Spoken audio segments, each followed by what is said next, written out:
महोदय पूज्य गुरुजी गुरुमा वृंद अठारे उपस्थित छोट बड़ भाई भौन मैंने आज हूँ पवित्र गुरु दिवस। पवित्र दिवस मत कि कहवाक सुजोग मिली धन्यवाद करुच्ची। गुरु ब्रह्मा गुरु विष्णु गुरुदेव महेश्वर गुरु साक्षात् परब्रह्म तस्मै श्री गुरुवे नमः। गुरु गुरु अर्थ अंधकार एवं विमुक्त होची दूरेबा जे आम जीवन अंधकार को दूर कर ज्ञान लाभ कर प्रकृत गुरु। आज मुझे गुरु का पद तले मोर प्रणपात निवेदन करुच्ची। मोर प्रथम गुरु माँ आज मत दुनिया देखले। मो द्वितीय गुरु बापा संस्कार शिखेले। मो तृतीय गुरु शिक्षा कर दुनिया गोटे परिचय देले।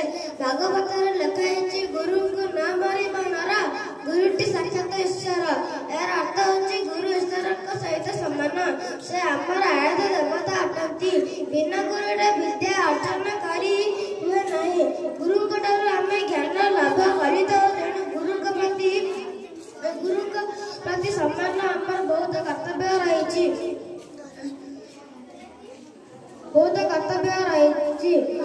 आज आम देशर पूर्वतन राष्ट्रपति डॉक्टर सर्वपल्ली राधाकृष्णन को जन्मदिन। से 1888 सेप्टेम्बर 5 तारीख दिन नंदराजर तिरुतानी ग्राम जन्म ग्रहण करते। से जन शिक्षक थे। ताद्वारा शिक्षा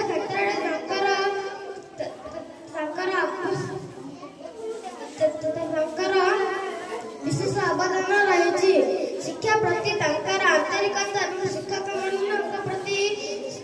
मान प्रति जन्म दिवस को गुरु दिवस भाव पालन कराए।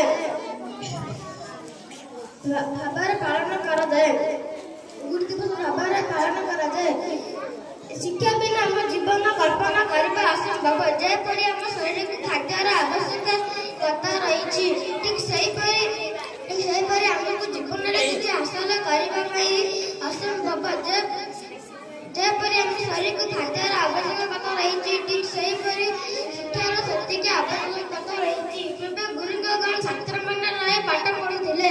गुरु जहाँ कहते आदर सहकार पालन करुले।